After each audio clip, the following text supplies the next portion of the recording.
Bonsoir à toutes et à tous, c'est Raven, j'espère que vous allez bien. On se retrouve aujourd'hui pour un nouveau podcast. Ça fait longtemps qu'on n'en a pas fait des podcasts. Je crois que c'est le 8e ou le 9e, je ne sais plus du tout. De toute façon, vous l'aurez dans le titre de la vidéo. Ainsi que, comme tous les podcasts, il sera à retrouver sur la page Mixcloud qui a été mise à jour, je le rappelle, où vous pourrez redécouvrir sous un format uniquement audio toutes nos émissions ainsi que tous nos débats. Je le rappelle qu'évidemment nous sommes toujours que deux à faire ce style d'émission, mais peut-être qu'un jour on essaiera d'inviter d'autres personnes si on peut. Ça pourrait être très intéressant, ou peut-être même vous si vous nous écoutez, ça pourrait être plutôt cool. Mais bon, en attendant, comme je disais, nous sommes toujours que deux. Je suis en compagnie de celui qui m'a accompagné pendant toute cette année 2020 et qui, j'espère, sera toujours là en 2021, Monsieur Vipé. Salut à toi, et puis également meilleurs vœux. Salut et bonne année. Et oui, bonne année également à tous et à toutes. Voilà, des gros bisous de loin, évidemment. Et puis santé, réussite et voilà, et tout ce que vous souhaitez avoir, on vous le souhaite. Du coup, Monsieur Vipé, pour cette première vidéo de l'année 2020. Oui. Alors, sachez que sur cette chaîne, ce podcast, nous l'enregistrons le jeudi, le 7 janvier. Il est actuellement 21h45. Et cette vidéo devrait normalement, si pas de problème, voir le jour la semaine prochaine. C'est-à-dire que là, en fait, cette semaine, comme je vous disais, on enregistre le 7, on est un jeudi. Cette semaine, vous devriez avoir une vidéo qu'on a enregistrée quelques jours avant la nouvelle année, où on fait un petit bilan de la chaîne, donc en gros tout ce qui s'est passé dans l'année et qu'est-ce qui pourrait potentiellement arriver pour cette année 2021. Donc ça, cette vidéo là qu'on enregistre actuellement, là au moment où je parle, sera disponible normalement la semaine prochaine, début semaine prochaine, je pense mardi ou ce serait mardi, ce serait pas mal. Enfin bref, donc du coup là, donc le programme un peu pour le moment où vous écoutez cette vidéo, même si comme je le dis, comme l'autre sortira avant, vous l'aurez le bilan en premier, avant celle-ci. Bref, aujourd'hui podcast, allez on revient sur le débat, Monsieur Vipé, aujourd'hui comme pour cette première vidéo de l'année 2021, un podcast avec le sommaire qui va apparaître sur votre écran dès maintenant, voilà. Vous allez pouvoir découvrir les sujets du jour et comme d'habitude vous connaissez le programme, c'est-à-dire nous allons commencer par les quelques petites news qui sont arrivées. Voilà, le but c'est pas d'en parler pendant une heure, mais voilà 2-3 minutes maximum. Ensuite un ou deux petits débats pareil assez rapides, pas plus de 10 minutes, et on terminera par le gros débat qui englobera toute la vidéo et qui j'espère ne sera pas extrêmement long. On va commencer du coup, Monsieur VP, si tu veux, par les petites news qui nous sont arrivées de par énormément de sites, mais que je ne citerai pas. À savoir, on va commencer par les petites news, on terminera par les meilleures à la fin. À savoir, Kisly, voilà, un des plus grands talents d'NXT quand il y était encore, apparemment ne serait plus dans les petits papiers de Vince McMahon, et on a vu très récemment que il y avait des rumeurs comme quoi Kisly était un des favoris pour remporter le Royal Rumble. Ce qu'en tout cas c'est qu'avaient dit les officiels de chez WWE, mais Vince McMahon apparemment serait arrivé, il aurait dit non, pas lui. Alors est-ce qu'il a dit pas lui ou est-ce qu'il a dit pas maintenant? Ça, je sais pas. Et en tout cas, si vous avez des informations, n'hésitez pas à nous le dire en commentaire. Mais bon, est-ce qu'on est vraiment surpris, j'ai envie de te dire, étant donné le gros débat qu'on va avoir, parce que bon, voilà, comme je dis, nous le programme on le connaît, hein, vu qu'on sait de quoi on va parler évidemment. Mais étant donné le gros débat qu'on va avoir là, par la suite, non, on n'est pas spécialement surpris. Non, mais assez dégoûté quand même. Assez dégoûté, parce que c'est un bon talent, il fait des... Pour son gabarit, il fait des choses incroyables. Ah, c'est sûr, il est fou. Voilà, mais c'est toujours ça. Ils arrivent, allez, ils font 2 semaines dans le main roster assez marquant. Ouais. Après, on les oublie. Voilà. Mais on parle quand même de Kisly, le mec qui a fait ses débuts, qui a battu Randy Orton quand même. Il faut le souligner. Oui, en 5 minutes. Alors que Orton était quand même en feud avec McIntyre. Oui. Donc c'est pas non plus, c'est quand même un bon gros début que tu peux dire. Moi j'étais à NXT, je suis arrivé dans le main roster, j'ai défoncé un 14 fois champion du monde. Ouais. Enfin, là, un 13 fois du coup en l'occurrence, quand avant il était que 13 avant. Oui. Mais bon voilà, je veux dire, c'est un bon CV quoi. Des superstars comme ça et les voir toper d'un coup. Et malheureusement ce sera pas le seul. Mais on fera un podcast à ce sujet là où on parlera des superstars NXT et que sont-ils devenus par la suite. Ça peut être intéressant. D'ailleurs, étant donné que j'ai mon ordinateur principal allumé, parce que c'est là que je note tout le programme, je vais le noter. Bah oui, c'est ça, mais non, mais j'en profite franchement. Parce que des fois, les idées me viennent et après, elles se barrent. Et voilà. Ensuite, du coup, le temps que je note, je vais te laisser continuer. Plusieurs superstars ne souhaiteraient pas poursuivre leur carrière chez VVE. Un commentaire à ce sujet. Apparemment, elle serait au nombre de 6, d'après les articles. Si elles sont mal utilisées et qu'elles veulent partir, je comprends tout à fait. Et s'il y a des raisons un peu plus personnelles, ça me comprend s'ils ont de la famille, s'ils veulent élever leurs enfants et tout, ça aussi, ça on comprend. Mais s'il y en a qui sont mal utilisés, c'est pas à peine qu'ils restent, hein. S'ils demandent de pas renouveler leur contrat. Oui, c'est clair. Mais en tout cas, c'est qu'on va énormément rejoindre sur ce qu'on disait sans toutes les petites news. Voilà. En fait, c'est que c'est à cause des mauvaises utilisations. Du coup, ça peut se comprendre que même si t'es potentiellement bien payé ou que t'es bien logé, enfin tout ce que tu veux. Bon, si t'es pas utilisé à ta juste valeur, c'est vrai que ça peut être un peu embêtant. Comme énormément de superstars dans le roster. Si t'es venu là pour dire ouais, je vais montrer mes preuves et qu'au final les Vince McMahon ou d'autres personnes autour de Vince McMahon disent bon, lui on va pas l'utiliser, ça sert à rien, pourquoi alors le avoir fait venir? Après il y a certaines superstars qui ce cas-là leur convient très bien. Oui, mais d'autres ça leur va. Non, ils sont arrivés là en disant ok, c'est la WWE, c'est la plus grosse structure, je veux faire mes preuves.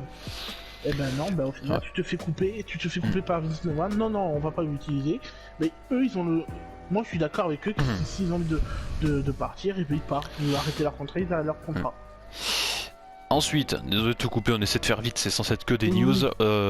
Cette semaine, comme je le disais, on enregistre le 7, donc on a vu l'épisode de Raw ainsi que NXT qui était vraiment top, et AEW Dynamite pour lequel j'ai eu un coup de cœur excellent, mais j'en reparlerai d'AEW cette année, même plus, on va essayer. Quitte à faire même juste des petites émissions, on verra bien. À savoir du coup, Gallows et Anderson, les Good Brothers, qui sont venus chez AEW, qui ont potentiellement effectuer leur début. On sait pas, il n'y a pas spécialement eu de nouvelles concernant un contrat signé ou quelque chose comme ça. En tout cas, les voir, enfin les revoir dans ce qu'ils appelaient avant le Bullet Club, c'était de beauté incroyable. Et j'espère très sincèrement qu'AEW vont pouvoir les signer, parce que là, franchement, il y a une équipe en or, et reformer le Bullet Club chez AEW, voilà, avec anciennement Hangman Page, Kenny Omega, Cody, les Young Bucks, ce serait d'une beauté incroyable. Enfin bref, continuons avec deux autres superstars qui eux par contre quittent leur fédération, à savoir Marty Scurll quitte la Ring of Honor, et Jay White qui a annoncé juste après son match contre Kota Ibushi lors du Wrestle Kingdom 15, si je dis pas de bêtises, qui s'est terminé il y a quelques jours, que je vous invite à aller voir d'ailleurs. Jay White a annoncé qu'il quitterait New Japan. Il a dit en conférence de presse à la fin qu'il a fait le tour du roster et qu'il est temps pour lui d'aller voir ailleurs maintenant. Voilà. Par contre, on sait aussi que Marty Scurll, apparemment, VVE serait déjà dessus. Oui, très intéressé. Après, voilà. Je pense que Jay White aussi. VVE pourrait potentiellement intéresser. Après, voilà, faut pas oublier qu'on a vu ce que donnent les superstars New Japan chez VVE quelques années après. Malgré d'excellents passages chez NXT. Enfin bref, on va pas en reparler, sinon on va relancer un débat de fou. Et ça, on en parlera dans l'autre podcast, comme on l'a dit tout à l'heure, avec notre belle idée que sont devenus les meilleurs superstars d'NXT dans le roster principal. Voilà. On ferme la page des news, des petites informations, on va passer au petit débat, j'ai dit bien petit avant de terminer par le gros sujet du jour, donc on va essayer de ne pas faire quelque chose de très très long. Alors, le petit débat, entre guillemets, le premier petit débat, on va essayer d'englober un peu tout. Et on terminera, comme je disais, par le gros débat qui lui fermera la marche de cette vidéo. Donc, à savoir les trois, entre guillemets, petits tirés de ce petit débat, c'est des choses qui se complètent, on va dire, à savoir le fait que WWE dirige entièrement la position des fans sur les écrans dans le Thunderdome, enfin bref, c'est plus le Thunderdome, enfin bref, vous voyez le truc que c'est maintenant. Sur les écrans, au fond. Oui, enfin voilà. Le fait que il y ait des sons rajoutés pendant les entrées, pendant les matchs, pendant n'importe quoi. Et la comparaison que j'aimerais faire entre les écrans de chez WWE et le petit public chez AEW. Et donc ces trois sujets-là, comme je viens de vous les citer, sont extrêmement liés globalement, parce que tout se suit. Et j'aimerais que pour ce petit débat, que j'aimerais qu'il fasse au maximum 10-15 minutes, pas plus, j'aimerais bien que pour ce petit débat, on puisse essayer de comparer un peu tout ça et de se dire pourquoi on fait tout ça et qu'est-ce que ça amène finalement, et qu'est-ce que VVE souhaiterait que ça amène alors que finalement c'est totalement le contraire. À savoir que voilà, comme on le sait très bien et comme on l'a vu à de nombreuses reprises sur internet, la compagnie de toute la famille McMahon, on le sait, dirige entièrement les fans. C'est-à-dire que j'ai pas fait l'expérience, Monsieur Vipé non plus je crois, et je vous avoue que moi j'irais pas payer juste pour avoir ma gueule sur un écran, surtout qu'on voit la qualité des shows chaque semaine, enfin bref. Et parce qu'à ce moment-là, autant le regarder sur Arrow, sur AB, hein, c'est mieux, en plus c'est commenté en français, qu'est-ce que vous voulez que je vous dise, bon, enfin bref. Et vous payez pas plus cher. Et donc du coup, le fait est que VVE dirige entièrement ses fans, on le sait, VVE ça a toujours été une fédération qui veut avoir ses propres règles, qui aime bien quand telle chose est faite à telle manière, et surtout Vince McMahon on le connaît, il a ses petites mimiques à lui, il aime bien que tout est fait à sa manière à lui, même si ça plaît pas aux autres, on s'en fout, enfin il s'en fout. Mais sur le programme qu'il y a en ce moment, VVE, je sais pas, je pense que tu vas avoir le même avis que moi, hein, vu que bon, on en a déjà parlé avant. Pour moi, je pense que VVE, ils veulent nous forcer à... En fait, ils veulent nous mettre des choses en tête pour qu'on se dise ok, là, ils nous demandent d'applaudir, donc ça, pour nous, ça doit être bien. Donc moi, en tant que spectateur, je dois penser que ça, c'est bien. Je dois me dire que ça, c'est bien. Oui. Là, il y a un mec qui me dit ah non, là, on doit faire bout. Ah oui, mais là, du coup, même si je l'aime bien, ah non, si VVE me le dit, c'est que je dois le prendre comme un mauvais gars. Moi, un exemple tout con, je le dis souvent dans les vidéos, j'adore Baron Corbin. J'adore Baron Corbin. Voilà, chez NXT, il était génial, même si ça date maintenant. Mais j'adore Baron Corbin, je sais pas, j'aime bien, j'ai un truc qui passe bien avec lui. Je sais que Monsieur Vipé l'aime pas, par exemple. Non. Mais si un jour, on est tous les deux sur un écran, il y a une entrée de Baron Corbin, c'est censé être un heal. Donc quand Monsieur Vipé va voir sur son panneau, le mec il fait il faut faire U, il va le faire. Mais moi, si je l'aime pas, je vais pas faire un bout alors que je l'aime pas. Quand il y avait le public avant, c'est John Cena, on va prendre John Cena, c'est un superbe exemple.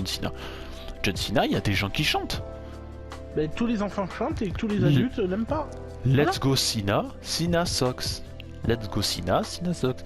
C'est les deux. Et c'est pas pour autant que il y a un vigile qui va se promener, qui va dire t'as dit quoi Cena, tu l'aimes pas? Bah dégage, casse-toi. Ah non, non, Vince McMahon il veut que ce soit un face. Alors non, si tu le critiques, va-t'en. Et là, c'est ça. C'est que c'est limite, ils vont te laisser faire, mais c'est presque ils vont te couper le micro. Tu seras tout seul chez toi à gueuler. Let's go, t'as aucune liberté. T'as aucune liberté en disant ok, j'aime cette personne, j'aime pas cette personne, ok, je fais mon. C'est ça, les vieux te forcent en fait, c'est un programme politique, on te force à aimer quelque chose ou à pas aimer. Si par exemple t'aimes Roman Reigns et que t'as envie de l'applaudir, non, WWE, si tu l'applaudis, ils vont te voir à l'écran, hop, on te coupe toi, vu que t'as dit, que t'as applaudi, que t'as pas suivi les règles. Voilà. C'est ça, c'est limite ça en fait. Et on te remplace par quelqu'un d'autre. Voilà. Alors, on a tout à fait le droit de aimer ou pas aimer. Par exemple, s'il y a une personne qui est huée comme Randy Orton, il est hué, moi, qui Randy Orton, moi je vais l'applaudir parce que je kiffe ce mec. Donc c'est exactement la même chose. Mais c'est ça que je comprends pas, c'est qu'on les vieux te forcent à faire quelque chose que les fans n'aiment pas. C'est-à-dire que ils veulent, comme je le disais, faire en sorte que à t'obliger à te mettre des trucs en tête pour entre guillemets te manipuler l'esprit, te disent non, nous c'est les patrons, nous on est au-dessus de vous, c'est nous qui vous proposons les programmes, donc si nous on veut faire en sorte que vous détestiez ce mec, il faut que vous le détestiez. Oui, mais et c'est ça qui plaît pas. S'ils disent ça, et ben s'il n'y avait pas les téléspectateurs ou les gens qui venaient dans les shows, il serait rien WWE. Ah bah donc, oui, non mais ça ils en sont conscients, mais le truc c'est que... Tu laisses le public faire leur choix. Et ça ils en sont conscients, mais il y a tellement de gens qui les suivent malgré le fait qu'on dit toujours que les audiences sont à la ramasse. Et on le sait qu'elles sont à la ramasse. Là cette semaine ça a monté un peu parce qu'il y a eu les légendes, on en reparlera après des légendes. Mais en soi, on l'a vu, ça a monté, mais même sur la dernière heure, ça dépassait à peine les 2 millions. Ça s'est monté au début, la première heure, et c'est redescendu. Ouais. Parce qu'on a vu que le show, finalement, bah, il était pas si terrible que ça, il était pas dégueu, il y avait des trucs qui passaient bien. Mais enfin, bon, voilà, j'essaie de pas trop en parler, parce que l'utilisation des légendes, c'est notre sujet principal de la grosse vidéo. Donc voilà, mais c'est compliqué. C'est extrêmement compliqué. Moi, ce que je trouve dommage, c'est que, comme je disais, que VVE essaye de manipuler ses fans en leur forçant à aimer ou à pas aimer des choses, et c'est ça qui déplaît en fait, c'est que et même toutes les règles qui demandent quand tu regardes le show à ton écran, c'est que tu dois pas porter des t-shirts qui pourraient offenser la compagnie. Si tu portes un t-shirt, il faut que ce soit un t-shirt ultra simple, c'est limite juste d'une seule couleur, ou alors un t-shirt de préférence où il y a un truc VV, il faut qu'il y ait un logo dessus, ou un catcheur qui fait partie de la fédération, ou éventuellement ils voient que t'es un fan ou un truc comme ça. Il y a même quelques légendes qui ont participé sur les écrans. Il y avait Goldberg, je crois qu'il a un jour été sur un écran. Et en plus, ils ont réutilisé ces photos, ces vidéos. C'était pour Omega était venu. Oui, je crois, oui. Ouais, mais je me souviens, je sais plus quel euro c'était, mais ils avaient réutilisé la vidéo en fait. Je crois que c'était une vidéo de Goldberg qu'ils avaient recalé dedans en fait pour faire genre ouais, vous avez vu Goldberg il est revenu. Ben non, il est pas revenu, c'est la même vidéo de la dernière fois, vous l'avez juste enregistré et vous l'avez remis pour faire genre que Goldberg regarde. C'est comme un des mecs qui a foutu une photo de Chris Benoit. Oui, c'est vrai, il y a eu il y a eu un truc par rapport à ça en plus. Oui, enfin bon. Donc la fake VV dirige les fans sur les écrans, ça nous saoule. Et surtout quelque chose qui est extrêmement relou aussi, comme on le dit, qui fait partie un peu de ça, c'est les sons rajoutés par la production. Les sons où genre quand il y a le New Day qui arrive sur le ring, le New Day Rocks, il y en a, ça se fait un petit peu moins les gars. New Day, c'est bon, on les connaît, il y en a qui le font encore, mais ils te le mettent comme si t'étais vraiment toute l'arène qui chantait. Et encore une fois, voilà, on te le met parce qu'il faut te forcer à faire en sorte que le New Day, c'est des faces, ils sont gentils, ils sont mignons, ils sont tout roses, ils lancent des beignets. Et voilà quoi. Et les sons rajoutés, c'est tellement exagéré, c'est tellement pas naturel. Il n'y a rien de naturel là-dedans dans ce qu'ils font. Il n'y a rien de naturel. Ça en devient limite gênant. Bon, juste, il y a même un moment où c'était, je sais plus, c'était sur SmackDown ou Raw. À un moment, il y en a juste un mec qui fait un coup d'accordage basique. Le mec il met This is awesome. Oui, mais voilà. C'est juste un coup d'accordage. Mais on sait très bien que de toute façon, dans tous les cas. Y a rien, on va pas gueuler ça. Donc pourquoi faire ça alors de base, on va pas crier. Ouais, mais bon, c'est l'utilisation qui veut ça. Et en tout cas, c'est vachement chiant, et on en avait déjà, je sais que beaucoup de personnes en ont parlé. Et pour terminer le petit débat avant de passer au gros, c'est que le public AEW vs les écrans de la VVE. AEW, ils sont certes très peu, mais ça rend quand même vachement mieux. Et puis t'as les réactions en vrai des gens. Tandis que les écrans, si en plus tout est scripté par les gens qui te disent applaudissez, fermez vos gueules, huez, applaudissez, fermez vos gueules. Comme je l'ai dit, il n'y a rien de réaliste. Même que tu as un public, par exemple, de. Allez, je dis pas 1000 personnes, mais allez, 30 personnes bien séparées, et que au moins tu as du public, au moins c'est bien. Et oui. C'est au moins Et puis au moins, c'est quelque chose de réaliste, c'est pas du son rajouté. Parce que je préfère qu'il y ait moins de personnes, mais que tu aies les réactions en live du public qui est là, en train de le regarder en direct, comme ça il peut réagir et interagir avec le match et le show. Il peut huer, il peut applaudir, il peut gueuler. Quelque chose de réaliste qui ressemble à ce qu'on faisait il y a encore plus d'un an. Un an. Il y a encore plus d'un an, quand le public il était d'accord avec quelque chose, il faisait ouais, quand ça lui plaisait pas, il faisait bouh. Quand il y a une entrée d'un catcheur qu'il aimait bien, il chantait derrière, il faisait New Day Rocks. Quand il aimait pas, il réagissait. Quand il y a eu ce scandale, cette fin scandaleuse entre Bray Wyatt et Seth Rollins à l'Innocel. Oui, bullshit. Que le public qui chante bullshit. Et au début ça chantait ouais relancer le match et ensuite ça s'est terminé en bullshit quand ils ont vu que le show était terminé. Et après AEW aussi gueulait. Jamais ce sera arrivé ça. Avec les écrans. Non. Et pareil, les gens qui chantent AEW, pareil. Mais c'est les réactions qui sont sincères pour que VVE ils comprennent que leur produit ou ce qu'ils produisent en ce moment c'est de la merde, et je pense qu'ils doivent être au courant vu la gueule de leurs audiences, et qu'il faut qu'ils se bougent le cul. Et que c'est pas en ayant juste leur vision à eux, et je m'adresse à vous, monsieur McMahon, même si je sais très bien que vous ne regarderez jamais cette vidéo et que vous comprendrez probablement pas ce que je dis. Mais bon, c'est pour déconner. Mais enfin c'est pour déconner, l'ambiance de la vidéo, pas la vidéo est très sérieuse, hein. Mais tout ça pour dire que ils sont bloqués là-dedans et que VVE ils veulent que ça marche à leur manière et que l'avis des fans, comme ils le disaient il y a encore quelques années quand ils avaient ramené toute la famille McMahon en disant le peuple on vous écoute, c'est du mytho. Parce que l'avis du public, ils s'en battent la race, ils font ce qu'ils veulent eux, et si ça marche pas, ils s'en foutent, parce que c'est le patron qui l'a dit, c'est lui qui dirige, c'est lui le patron, c'est lui qui l'a depuis des années, que c'est limite, un jour il va dire au public, ça vous plaît pas, bah allez vous faire enculer et arrêtez de regarder notre produit.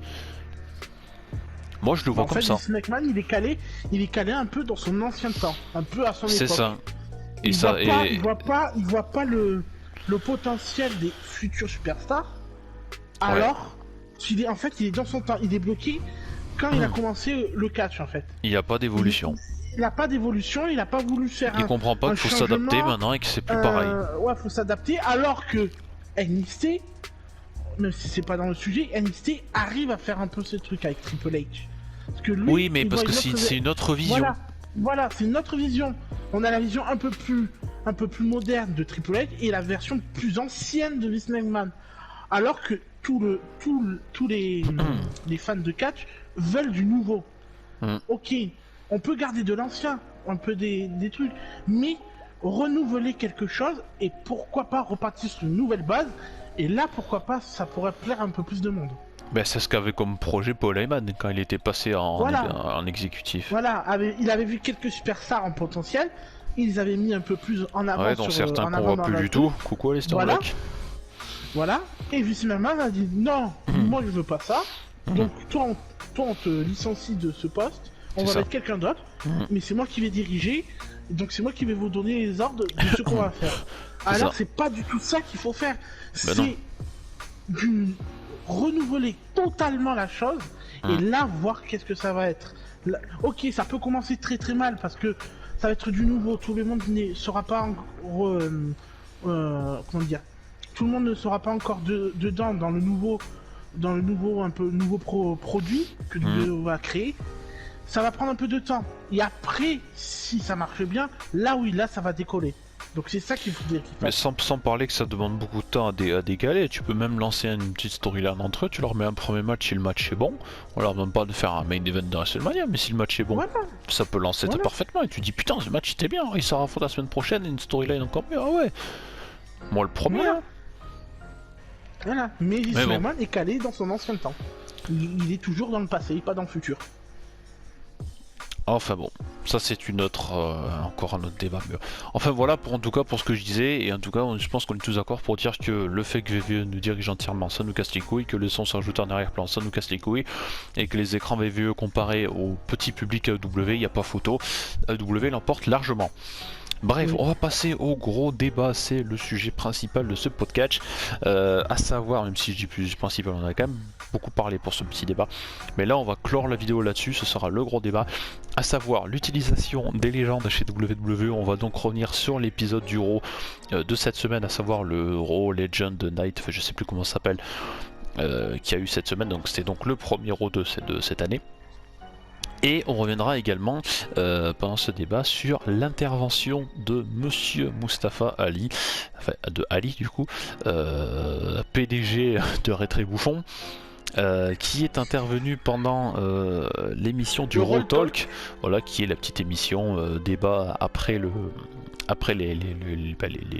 show, concernant voilà, une de ses réactions sur les légendes et leur place dans la VVE, voilà, en soi, dans la VVE en général. Donc l'utilisation des légendes. Comme je dis, donc voilà, on va globalement parler du Raw de cette semaine.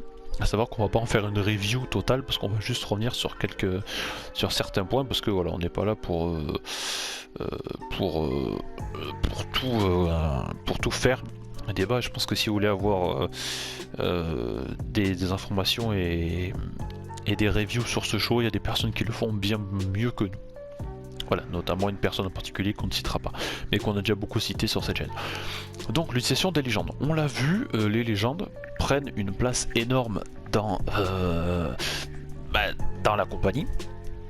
Et pour rejoindre un peu sur ce que tu disais tout à l'heure, c'est vrai que Vince McMahon, comme je disais, est bloqué dans son temps et que pour lui, les anciens, les légendes ont encore leur place à la VVE, que ce soit pour des gros matchs, que ce soit pour des storylines, que ce soit pour des interventions. Et pour moi, ils sont utilisés au point que... Gâche des nouveaux talents. C'est exactement ça. Et j'essaie de juste trouver mes mots pour pas essayer de raconter n'importe quoi. Enfin voilà, que le fait est qu'ils prennent une place qui sont beaucoup trop grande. Et on l'a vu en fait pendant l'Euro, les légendes qui ont été utilisées, il y avait Hulk Hogan, il y avait Jimmy Hart avec lui évidemment, qui sont, j'ai l'impression que c'est son petit toutou. Tatanka qui... Alicia Fox. Alicia Fox, c'est une légende. Alicia Fox, c'est une légende. Depuis quand? Il y avait Tori Wilson, il y avait Mickey James, il y avait le Big Show. Mark Henry. Big Show, il y avait Mark Henry. Bon, Ric Flair, évidemment. Boogie, bon, ouais, entre guillemets. Mickey James. Enfin bon. Voilà, peut-être qu'on en a oublié. Mais bon. Et puis qu'est-ce qu'ils ont fait de si extraordinaire que ça? Rien, des segments. Il y a eu un petit segment avec Ric Flair qui a entre guillemets causé la défaite de Charlotte. Du coup, ouais, reste en dehors de mes combats. Enfin voilà, est-ce que ça va durer ou pas? On n'en sait rien. Surtout qu'on a vu sur les réseaux sociaux ensuite que apparemment ils se sont fait un câlin, un bisou. Donc bon, c'est très bien que ça fait juste partie de la storyline et que s'il faut, ça évoluera peut-être plus. Peut-être que Ric Flair, on le reverra plus. Et oh, ces segments, oh mon dieu, d'une gênance. Parce que Orton, en fait, juste pour la soirée, il s'est dit tiens, je vais aller emmerder les vieux. Et c'était pas bien. C'était vraiment pas bien. Il est allé faire chez Mark Henry, c'était pas bien. Il est allé faire un petit face à face avec le Big Show. Vous allez pas me dire que le Big Show, la taille qu'il fait, le gabarit qu'il a, il a peur d'Orton, c'était vraiment scandaleux. Et Orton, il a envie de faire chier le monde. Voilà. Hier, j'ai n'importe quoi. Il avait son petit côté, je veux faire chier le monde. Avec Ric Flair aussi, en mode coucou, j'ai pas oublié tout ça, enfin bref. Voilà. Et non, franchement, c'était pas bien du tout. Et le seul, je crois que pour ma part, j'ai l'impression que ça n'en est pas spécialement si mal sorti, c'est peut-être Hulk Hogan. Qui juste au début hein. Avec McIntyre, voilà, qu'ils ont fait un petit truc. Bon, c'était pas foufou non plus, hein. Mais je trouve que celui qui s'en est le mieux sorti, c'est peut-être lui finalement. Voilà, où il y a un petit segment qui était censé être plutôt rigolo, plutôt funny, mais bon, enfin bref. Et tout ça pour dire que, en soi, l'Euro était certes pas bon. On va dire comme maintenant pas mal de temps, mais vous êtes habitués. Mais c'est la fin du Euro qui a été problématique. À savoir Goldberg. Oui, Goldberg. Le mec qui était, quand il était revenu au Survivor Series contre Brock Lesnar, on était comme des fous en disant putain Goldberg il revient, c'est trop bien. Mais non, on voit Goldberg, on fait oh, putain il est encore là lui. Alors qu'on était des fous quand il a explosé Lesnar en quelques secondes. On était comme des malades. C'était pour les jeunes, les anciens qui avaient connu Goldberg dans sa meilleure forme et tout, et que les nouveaux qui avaient pas encore vu Goldberg, c'était bien une fois de le voir. Mais là, même pour nous, quand on l'a vu revenir, on était là, ah, bon, c'est plutôt stylé, il revient, il lui casse la gueule. Stylé, mais maintenant, c'est ouais, mais pourquoi il vient? Le truc c'est que s'il reviendrait, mais qu'il ferait encore des bons matchs. Je dirais bon ok, il prend la place des anciens, mais il fait des nouveaux, mais ils font des bons matchs. Mais il sait plus Kachi. Il a plus de force. Il a failli tuer Taker. Enfin, Taker a fait le tuer aussi hier sur le tombstone. Ils ont fait s'entretuer, il était dangereux le match. Exemple, Goldberg The Fiend. Il ne sait plus porter son jackhammer. Il porte une souplex, une banale souplex. Hop, il a plus de force. Surtout ce qui m'éclate, c'est que là, ils ont annoncé le match du coup pour le Royal Rumble. Et ils annoncent pas quelqu'un qui est spécialement très léger à soulever. À fond de McIntyre quand même. McIntyre, c'est un sacré gabarit quand même. Il a pris du muscle et tout. Il faut le soulever. Et Goldberg qui arrive déjà à plus soulever. Ok, le film il est pas aussi. Il est pas léger ce film, mais qui n'arrive plus à porter son jackhammer, il porte juste une souplex. Ah bah alors là, contre Drew McIntyre, c'est compliqué. Il fera des spires, mais encore, c'est ce qu'il sait encore les faire, les spires. Faut savoir. Et puis surtout, faut pas qu'il gagne. Oh, s'il gagne. Oh putain. Non, parce que là, là, putain. Révolution. Là, bah oui, là c'est clair. Là, toutes les superstars, là, les jeunes superstars comme les Kiss Lee, des Ricochet, les ils vont tous. Là, ils vont. Putain, mais. Je suis en train de chercher le nom, ils vont tous démissionner. Voilà. Ah, mais là, oui, mais là, c'est sûr. C'est sûr. Mais... Et Ali, PDG de chez VVE, il va créer un autre clan, il va récupérer tout le monde. Enfin, bref. Et non, enfin voilà, tout ça pour revenir sur le sujet. Pourquoi les légendes? Ok, parce que c'est bien. On va bien en fait, voir quelques-unes.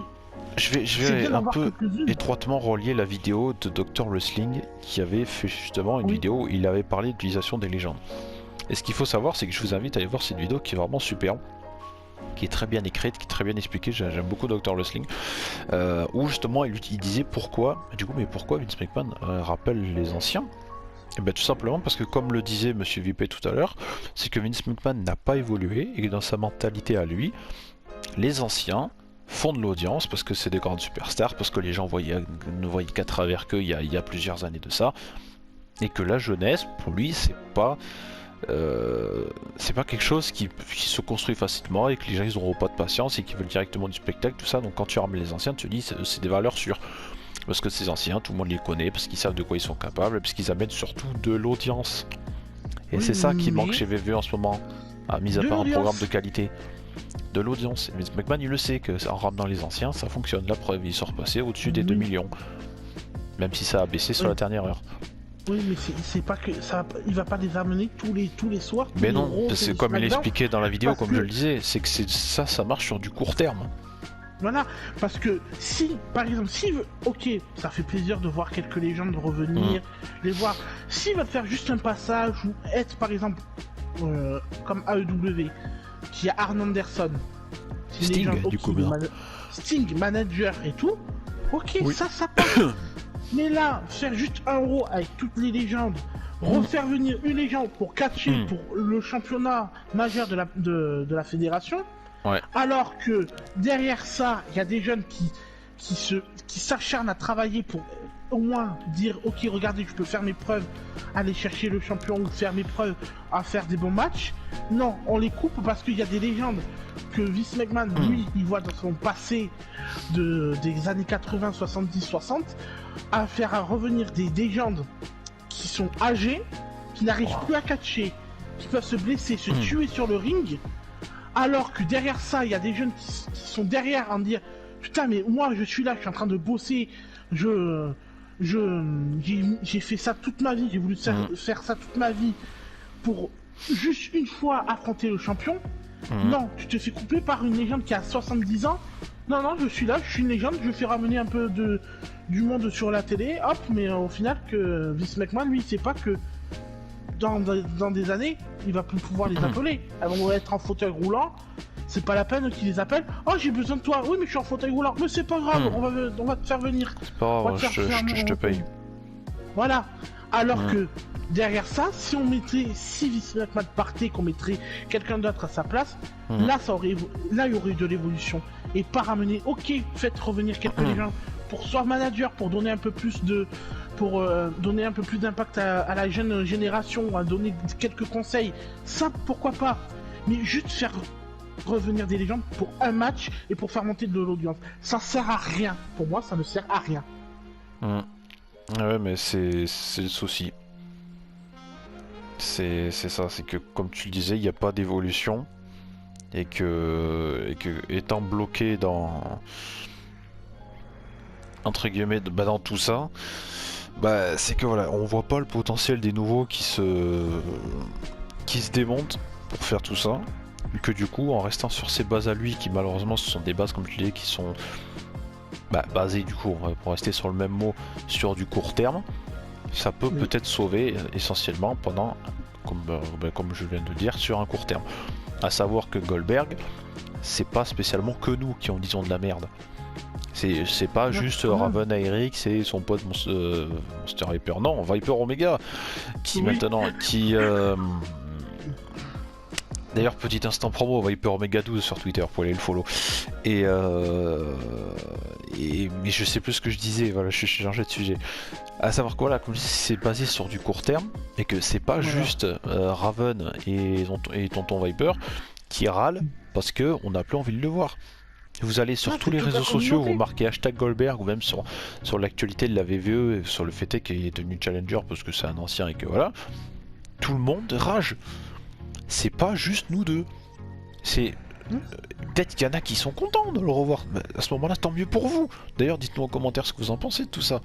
Mais nous, ça nous convient pas et ça convient plus à personne parce qu'on sait le dernier match qu'il nous a offert, est-ce qu'on peut dire vraiment offert? Est-ce que c'est un cadeau ce qu'il nous a offert? Même pas. Je voudrais même pas d'un cadeau comme ça. Non. Je préfère me revoir le Bray Wyatt Taker et SummerSlam 31, franchement, qui était moins dangereux en tout cas. Enfin bref. Ça pour dire que on a vu la qualité de ces matchs, on a vu ce qu'il peut offrir. Ok, c'était peut-être un bon catcheur il y a quelques années, mais maintenant c'est fini. Il faut savoir entre guillemets passer le flambeau et même faire en sorte que même si Vince te propose un gros chèque, parce que je pense que c'est la seule motivation pour que Goldberg revienne, que voilà, il faut savoir se dire ok, peut-être qu'il y a un gros chèque en jeu, mais bon, si c'est pour que je fasse un truc où je mette ma vie en danger et potentiellement celle du mec en face que j'affronte, parce que vu la tronche de son jackhammer, il est capable de briser la nuque à n'importe qui. Oui. Bon voilà. Même si on sait que l'argent, bah chez eux, voilà, on paye bien, ok, je le fais, j'arrive, je viens. Mais bon, c'est comme ça, et c'est ça le problème.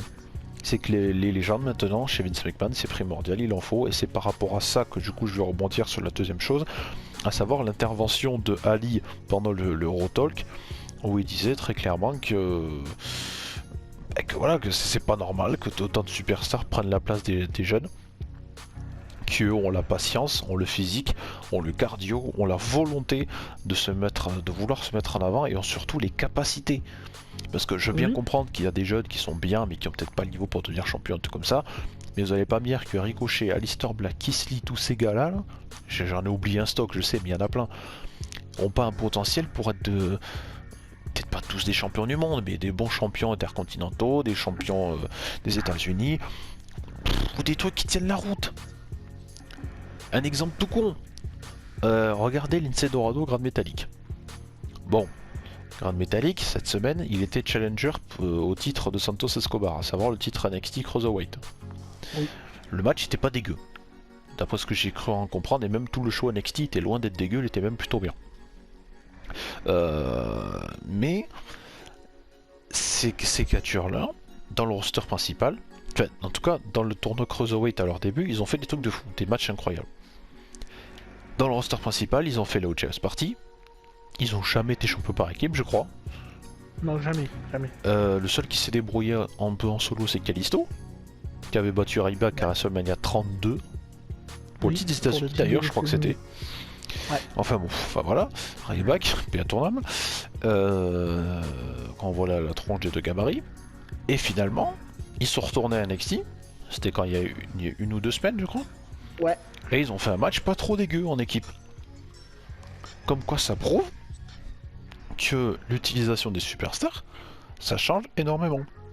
Et ça prouve surtout, je dis pas ça parce que je suis fan de Lucha Libre, hein, mais ça prouve surtout que une meilleure utilisation et des gars qui ont envie de se battre et de montrer qu'ils ont du potentiel et le talent, ça change tout.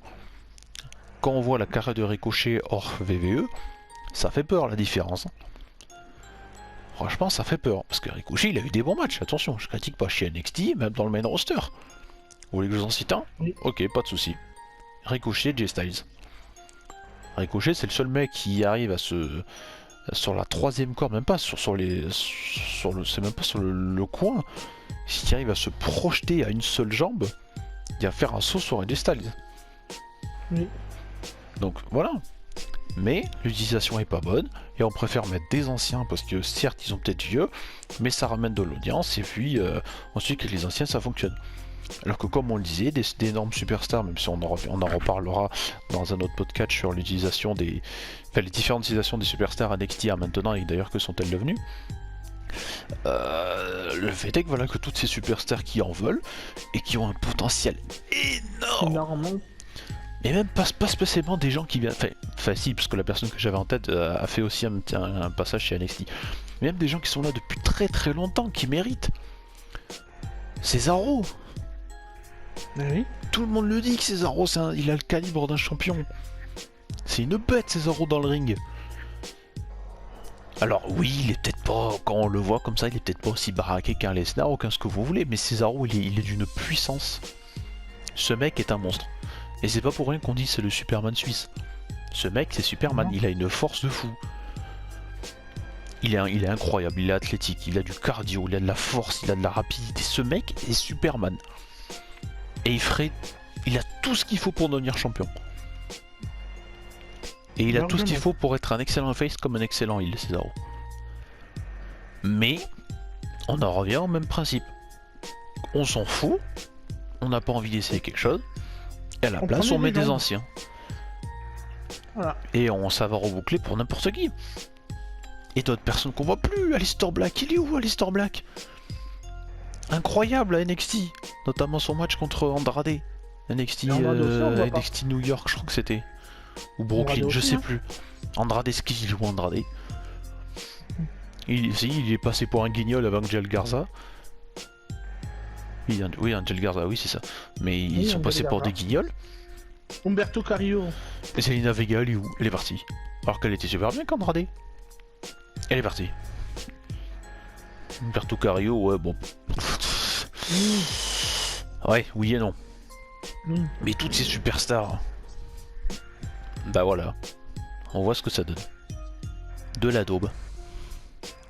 De la daube, et nous ça nous fait chier. Parce que comme dit Ali, les anciens, ils viennent. C'est bien des anciens de temps en temps, on n'est pas contre.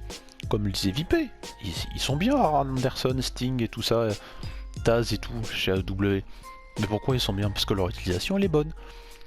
Elle est logique, elle va dans le sens des storylines.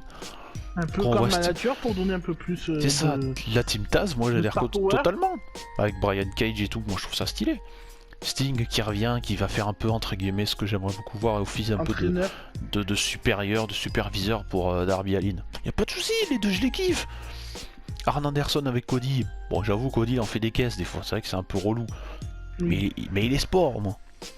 Arn Anderson ça va bien avec la team Cody, avec les Young Bucks, sa femme et tout. C'est bien, c'est très bien. Mais c'est pourquoi c'est bien? Parce que c'est bien utilisé. Ric Flair c'était pareil quand il était heel avec Charlotte qui était championne depuis longtemps.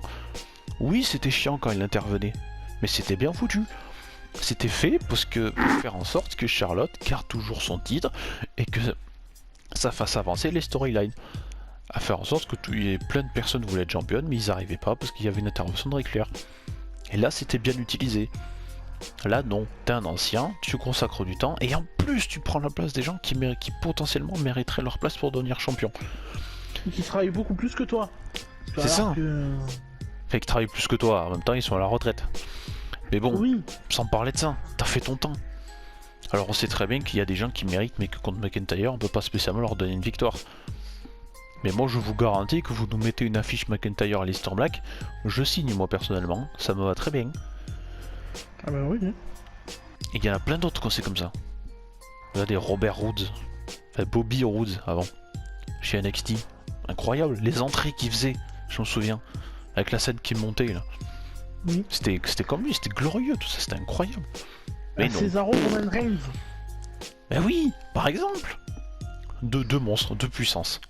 Même si Roman Reigns c'est notre histoire, on en a déjà parlé, vous savez ce que j'en pense. Oui, mais si Cesaro était solide comme Roman Reigns, ah mais il te le démonte hein. Eh oui, mais il n'y a pas de construction, on préfère rester à des trucs... franchement, qui aurait cru en 2020, et je dis bien 2020, mais je sais qu'on est en 2021, qui aurait cru qu'en 2020 on aurait vu Lana passer à travers des tables chaque semaine. Ok. Et puis franchement, de voir ça chaque semaine, bon au début on trouve ça drôle, une ou deux fois, et après... Puis Lana, on a vu ce qui s'est passé pendant les Survivor Series, hein. Je vous invite à aller voir notre review d'ailleurs si vous nous avez pas écouté. On dit ce qu'on en a pensé. Mais là, c'est pas bien. C'est nul. C'est caca, bah c'est moche. Mais c'est comme ça, c'est Vince McMahon, c'est ses débats à lui, c'est son utilisation, c'est sa vision. Royal Rumble, j'ai peur. Et que, oui c'est ça, mais on en reparlera un autre jour. Mais que c'est sa vision à lui, et que ce qu'en pensent les autres, ils s'en foutent. Et moi je vous jure que si un jour ça va continuer comme ça et qu'il n'y a toujours pas d'évolution, c'est que AEW va prendre de l'ampleur, et tant mieux pour eux parce qu'ils méritent vu la qualité des programmes qu'ils nous pondent chaque semaine. Franchement, je dis pas ça pour les voilà, mais franchement, moi j'en suis vraiment globalement très content de ce qu'ils sortent chaque semaine. Et puis là, le match Kenny Omega Phoenix cette semaine, il était d'une beauté, d'une exécution, oh là là, incroyable. Pourtant, même Monsieur VP qui suit pas autant AEW que moi, je lui ai envoyé quelques extraits sur Instagram, il a craqué. Là, à quel point c'était bien foutu, c'était bien exécuté, il y avait. C'est propre. Comme je le dis, pour la VVE, on leur demande pas des main events chaque semaine, mais des segments pas trop cons. Et voilà, il y a un peu de logique. Moi, le seul truc que je regarde chaque semaine, pourquoi je regarde Raw chaque semaine? Parce que j'ai envie de voir l'évolution Alexa Bliss Randy Orton. C'est le seul truc qui m'intéresse. Tout le reste, je m'en fous. Il n'y a pas un truc qui me dit ah ouais, j'ai envie de voir Raw ou j'ai envie de voir SmackDown parce que j'ai envie de voir ce qui va se passer. Ah ouais, il me tarde cette semaine. Ça, c'est ce que j'avais il y a des années. Il y a des années, dès que Raw se terminait le mercredi soir, je suis là putain, vivement la semaine prochaine. Là, maintenant, je m'en fous. Limite, je regarde Raw, je regarde un highlight, juste je mets le moment où il y a Randy Orton et Alexa Bliss. Parce que ça, par contre, oui, ça, et par contre, je sais pas si ça fait exprès, mais ils ont fait un coup de génie, je trouve. Même si ce qui s'est passé à TLC, c'était. Bon, voilà, ça reste un autre débat. Mais en tout cas, voilà, pour clore ce débat, qui aura pondu un gros passage de la vidéo, Vince McMahon, on conclura qu'il a sa vision des choses, qu'il veut pas de changement, et que moi je vous le dis qu'un jour il serait capable de nous dire, je pense que ce sera le dernier mot que je dirai sur cette vidéo, enfin le dernier mot, en tout cas pour le débat, c'est la dernière chose que je dirai, c'est un jour, je vous jure, écoutez bien ce que je vous dis, qu'il sera capable de nous dire, si ça vous plaît pas ce que je vous propose, allez voir ailleurs. Et je vous jure qu'un jour ça arrivera, si ça n'évolue pas. Ah, c'est sûr et certain. Et le connaissant, il en serait tellement capable. Même si c'est pas du tout une remarque qu'un patron dira à un fan, tu vois. Un fan qui consomme ce que le patron lui propose. Triple H. Moi personnellement, si je regarde VVE mais qu'un jour ça me convient pas, j'envoie un mail à Vince McMahon et qui me dit mais ça te plaît pas, arrête de regarder. Ok, y a pas de souci, mais t'auras pas besoin de me le dire 2 fois par contre. Et là par contre je vais te descendre encore plus et je vais aller faire encore plus de bien à des fédérations qui méritent. Qui méritent. Plus de vision en tout cas, plus de visibilité. Oui. Mais bon, c'est les problèmes et malheureusement ça ne c'est pas prêt de changer. Ah, mais on vous tiendra au courant lol. Mais non. La seule chance que ça s'évolue, c'est qu'il faut qu'il quitte. Qu'il prenne sa retraite du SmackDown et qu'il part. Et qu'on remplace. Ouais, mais je suis sûr que il reviendra même quand il sera sur un lit d'hôpital. Non mais la seule possibilité c'est que soit sa fille, soit son fils, ou soit son beau-fils, Triple H, que lui il a une autre vision qui est mieux. Après c'est un autre débat, je sais pas. C'est un autre débat. Enfin bref, on va terminer ici parce que je sais pas du tout depuis quand la vidéo est lancée, mais ça doit faire très longtemps.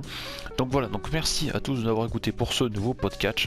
En espérant qu'il vous aura plu, n'oubliez pas de répondre un peu à tout ça dans l'espace commentaire. Voilà, dites ce que vous en pensez, on sera très content de pouvoir vous lire évidemment dans le respect des avis. Comme je le dis toujours, si c'est pour nous insulter parce qu'on a dit du mal de quelque chose ou bref, tout ce qui est de la messagerie gratuite, gardez-le pour vous, on s'en fout.